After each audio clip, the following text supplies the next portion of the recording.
Assalamualaikum warahmatullahi wabarakatuh.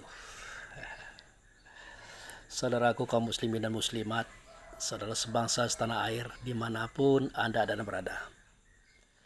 Pagi hari ini ya seusai sholat subuh, kita coba memberikan sesuatu yang baik, yang benar bagi kita semuanya, terutama bagi saya pribadi. Jadi ya di dalam kajian kita mengenal musuh pada diri.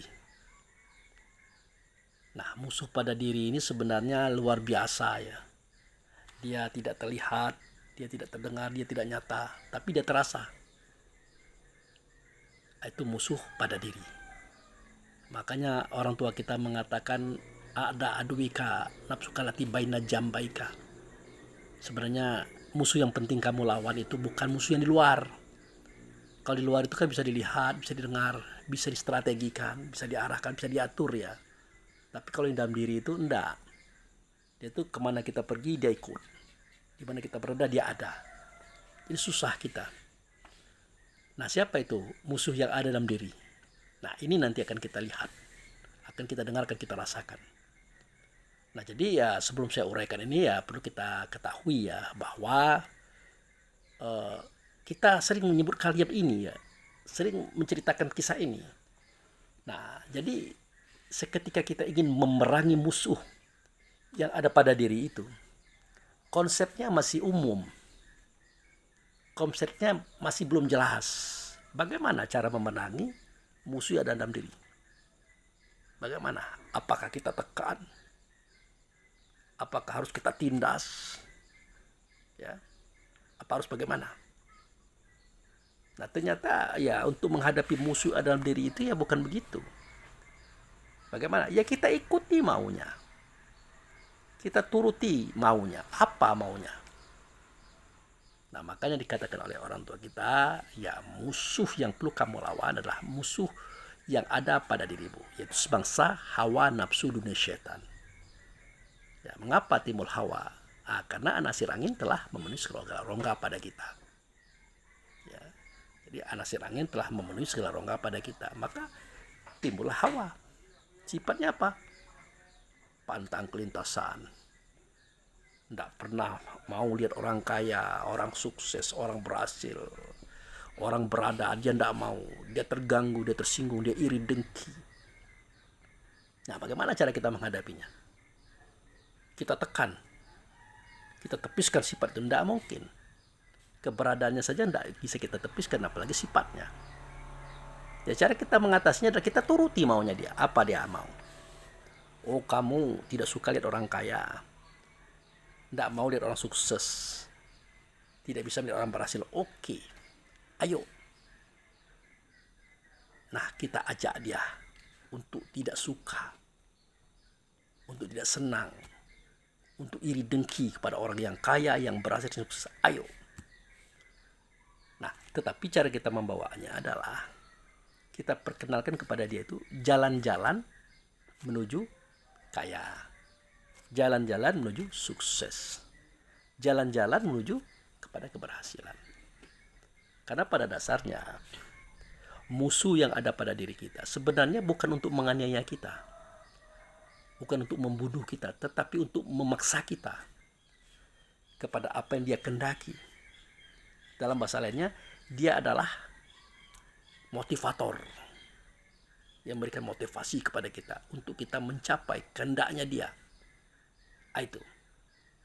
Nah, dia tidak suka lihat orang kaya, ajak dia menjadi orang kaya. Dia tidak suka lihat orang berhasil, ajak dia berhasil. Dia tidak suka lihat orang sukses, ajak dia sukses. Bagaimana caranya? Kita ajak dia memulai. Nah, ini kalau mau jadi orang kaya begini loh. Nah, kerja. Jujur. Ikhlas. Ciptakan yang terbaik, yang paling benar, yang paling bermutu di dalam usahamu. Supaya orang percaya, orang yakin kalau kamu adalah bisa dipercaya. Nah, berlahanlah. Insya Allah. Harapannya membenci orang kaya tadi pelan-pelan akan hilang. Harapannya iri dengki kepada orang sukses akan hilang. Caranya apa? Kita ajak dia. Kita bawa dia napak tilas untuk menjadi seorang yang kaya, orang yang berhasil, orang yang sukses, orang yang banyak kekuasaannya. Kita ajak. Jadi konsep ini harus jelas. Jangan kita katakan, oh itu musuh yang harus kita lawan. Bagaimana kita melawannya? Ya kita melawannya ya dengan cara itu. Dan mengikuti kehendak dia. Apa maunya? Oh dia mau, oh tidak suka dengan orang kaya, tidak suka dengan orang sukses, tidak suka dengan orang berhasil. Mari kita tidak suka-sukaan, ayo. Tapi dengan cara mengajarkan dia untuk memulai menjadi orang kaya, menjadi orang sukses, menjadi orang berhasil. Kita yang memulai. Nah, nanti dia akan merasakan, oh begini. Lama-lama dia terbiasa menjelma menjadi orang yang bakal kaya, bakal sukses, bakal berhasil. Nah, pelan-pelan dia gejolaknya semakin menurun. Dia tidak liar lagi. Dia mulai mengerti, dia mulai paham. Ya, karena musuh itu kan bukan untuk dilawan, tapi untuk diarahkan. Bahkan kita gunakan potensinya diri dia untuk kepentingan dia. Sebenarnya bukan untuk dia juga, untuk kita juga. Gitu. Nah, kemudian yang kedua adalah nafsu. Mengapa timbul nafsu? Nah, dikatakan oleh orang tua kita, ya karena anasir air telah menjadi urat, benak, tulang pada kita. Maka timbullah nafsu. Sifatnya apa? Pantang kerendahan. Tidak mau rendah, maunya tinggi saja, mau hebat saja. Orang lain salah, orang lain tidak bersih, dialah yang paling bersih, dia yang paling benar. Oke, mari kita main paling-paling. Ayo. Apa? Kamu pengen tinggi? Ayo kita jadi orang tinggi. Kamu pengen hebat? Ayo kita jadi orang hebat. Apalagi? Kamu jadi orang suci? Ayo kita jadi orang suci. Nah, kita ajak dia menjadi orang yang dia tidak sukai tadi. Caranya apa? Ya kita arahkan, ya, kita ajarkan, kita tunjukkan jalan untuk menjadi orang yang tinggi. Dia kan pantang kerendahan tuh. Tunjukkan dia jalan menjadi orang yang tinggi, orang yang bersih, orang yang baik. Supaya tidak ada lagi keinginannya, iri dengkinya terhadap orang-orang itu. Sebenarnya dia iri dengki kepada orang lain itu hanya karena dia tidak punya. Ayo kita mulai memilikinya.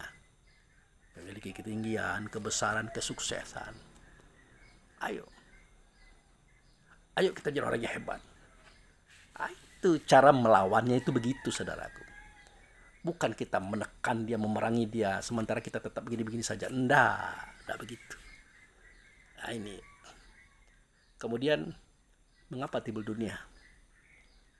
Karena anasir tanah telah menjadi daging, kulit, bulu, atau aroma pada kita. Ayo, apa sifatnya?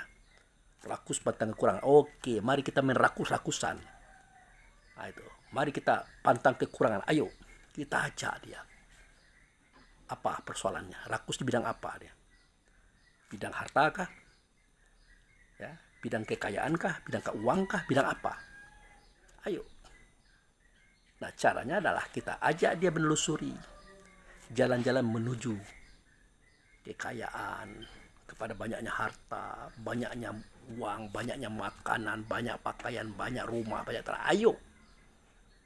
Nah, kita ajak. Kita bimbing, kita tuntun dia. Oh, kamu ya kurang kekayaanmu. Ayo. Kurang hartamu. Ayo. Kurang apa? Pengaruhmu. Ayo. Kita ajak dia. Ayo. Nah, jangan ditahan, jangan dibendung. Dia itu bagaikan air bah, tidak bisa kita dilindasnya. Nah gitu. Nah, mengapa timbul syaitan? Karena anasir api telah menjadi darah pada kita, maka timbullah syaitan. Sifatnya apa?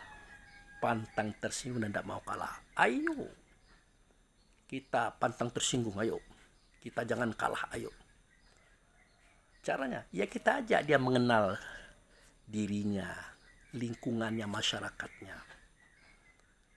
Perkenalkan kepada dia bahwa manusia itu ya tidak satu macam saja loh pola pikirnya. Ada pola pikir tinggi, sedang, dan rendah. Ada pola pikir orang yang belajar dan ada orang yang punya pola pikir yang tidak terpelajar. Ada yang hidupnya alami saja, berkembang apa adanya. Ada hidup yang terarah dan tertata. Kita ajak dia mengenal itu. Nah, lama-lama dia tahu bahwa kalau orang tinggi nyaman, satu gelombang frekuensi aman. Kepada orang di bawah dia levelnya, hati-hati. Nah, mulai tahu dia. Kenapa? Biasanya suara, kata, kebenaran yang kita sampaikan pasti akan diartikan oleh orang yang di bawah level kita tadi seperti apa yang dia pikirkan. Nah, jadi aja dia mengenal itu. Nah, sampai dia paham. Ternyata yang terjadi dalam perasaan kita, sengketa dalam diri kita itu ternyata bermula daripada kita sendiri. Oh, orang itu ngomongnya kasar, orang itu tidak menghargai, orang itu melecehkan. Ya, mungkin saja orang itu levelnya di bawah kita. Bisa saja menurut dia itu tidak begitu, menurut kita yang begitu. Ajarkan dia paham, ajarkan dia mengerti. Nah, dengan adanya dia paham, dia mengerti bahwa ada orang itu melakukan sesuatu yang tidak wajar. Menurut dia itu wajar, tapi menurut kita tidak wajar. Nah, ajarkan dia. Nah, begitu saudaraku. Jadi ada aduika nafsuka lati baina jambaika itu musuh yang perlu kamu lawan itulah musuh yang ada pada dirimu. Itu sebangsa hawa nafsu dan setan. Itu yang perlu dilawan. Nah, cara melawannya bagaimana? Konsepnya apa? Ya itu tadi. Nah, makanya dikatakan dekati musuh. Siapa tahu dia akan menjadi kawan. Ya bukan lagi dekati, memang sudah dekat. Makanya kata orang Minang itu, musuh jangan dicari ya, basuh pantang dila. Artinya musuh itu tidak usah dicari karena dia sudah ada di sini. Kalau bertemu jangan perlu diilak. Caranya bagaimana? Arahkan dia. Apa maunya dia? Ajak. Nah, gitu. Nah, jadi dengan itu ya mudah-mudahan dia akan menjadi motivator bagi diri kita sendiri. Nah, sebenarnya dia adalah energi, potensi diri yang membangkitkan semangat, ya, membangkitkan ide, membangkitkan daya perjuangan kita. Untuk apa? Mencapai kebaikan, mencapai kebenaran, menuju jalan selamat yaitu Allah dan Rasul. Tidak bisa kita tanpa dia. Karena kita hidup di dua alam. Alam zahir, alam batin, alam dunia, alam akhirat. Kedua-duanya harus sinkron. Tidak bisa kita alam zahir saja kita olah, tidak bisa. Atau sebaliknya alam batin saja, tidak bisa. Alam dunia saja, tidak bisa. Alam akhirat saja, tidak bisa. Harus kedua-duanya. Seimbang. Nah, untuk mencapai kemampuan bisa seperti ini tidak mudah.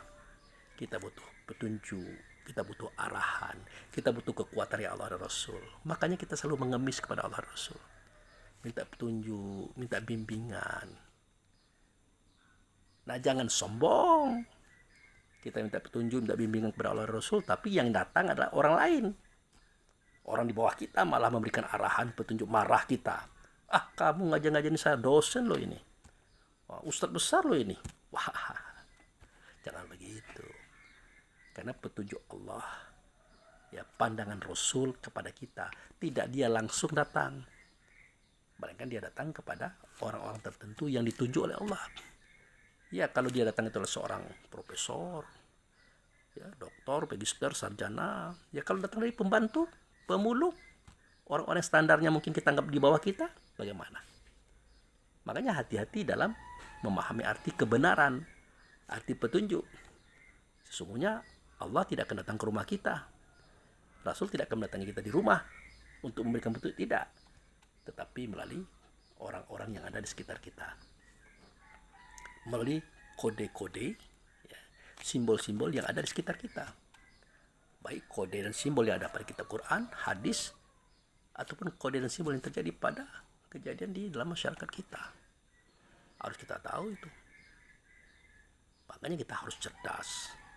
Cerdas itu adalah sesuatu yang harus kita lakukan.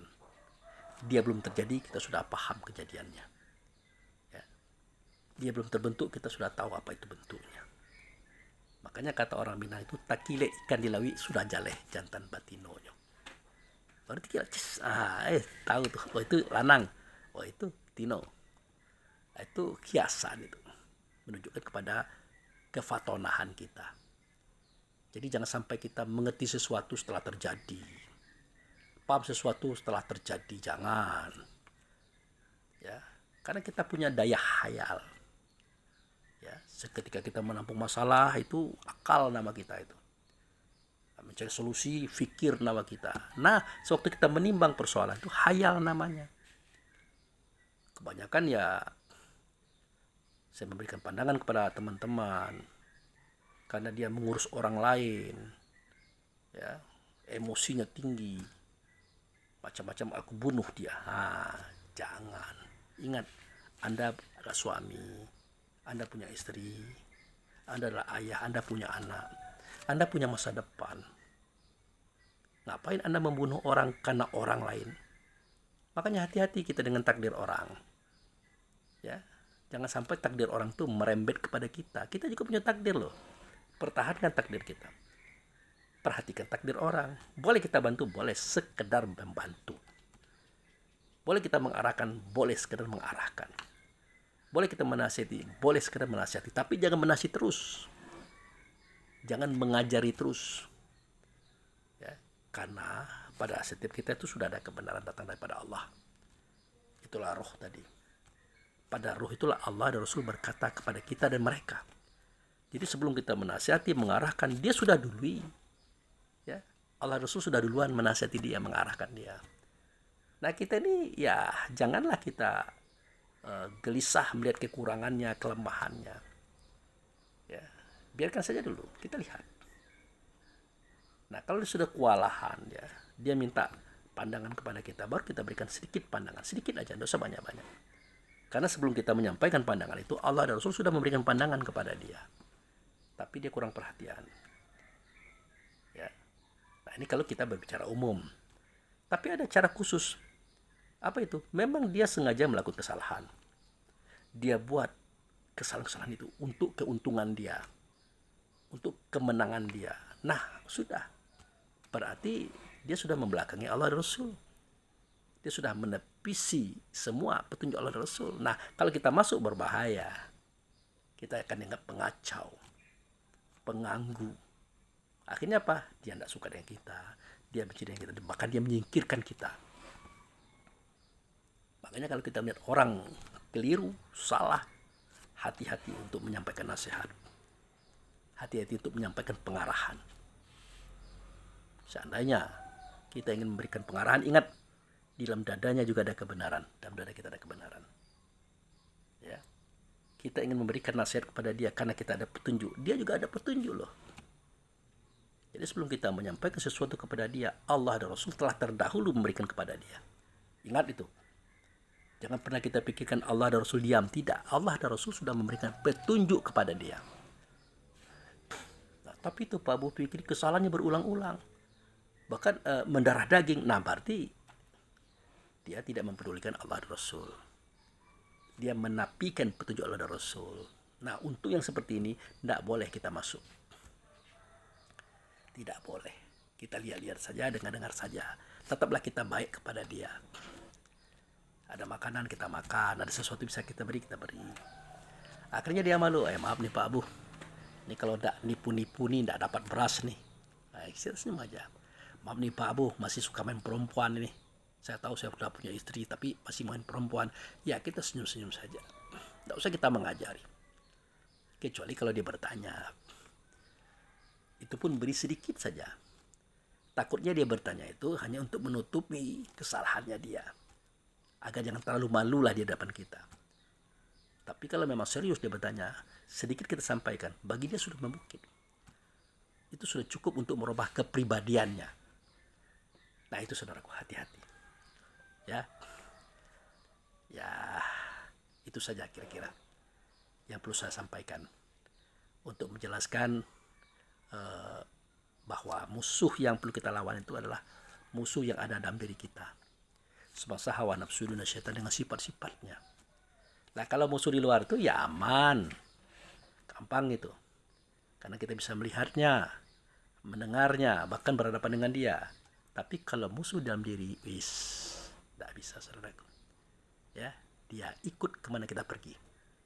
Dia merasuki rasa, ingatan, dan kesadaran kita. Oke, itu saja. Lebih dan kurang saya mohon maaf. Wabillahi taufiq wal hidayah. Assalamualaikum warahmatullahi wabarakatuh.